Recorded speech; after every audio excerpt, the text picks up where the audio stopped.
Hi అండి. ఇదిగోండి మార్నింగే చూసారా మా ఇంటి దగ్గర ఎంత మంచు పడుతుందో. చాలా ఎక్కువ ఉందండి. 8:00 వరకు అయితే మంచు ఇలానే ఉంటుంది. ఇంక లేచి ఇలాగ నేనైతే ఫ్రెష్ అయిపోయి గుమ్మంలోని ఇల్లు అంతా తడిగుడ్డ పెట్టేసాను. తడిగుడ్డ పెట్టేసి ముగ్గయితే వేసేసుకున్నానండి. ఇంకో పక్కనైతే పిల్లలకి పాలైతే పెట్టేసాను. వేడి నీళ్ళైతే పెట్టాను.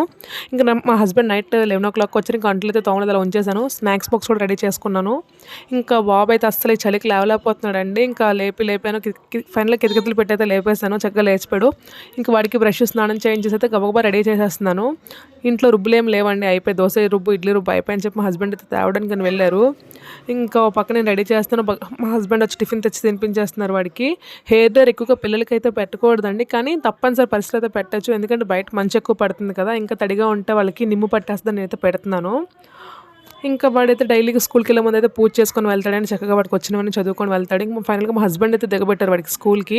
వాడు వెళ్ళిపోయిన వెంటనే నేనైతే పూజ చేసుకున్నాను. శనివారం కదా! వెంకటేశ్వర స్వామి గోధుమ పిండి దీపం అయితే పెట్టుకొని చక్కగా అయితే పూజ చేసుకున్నాను. గోవింద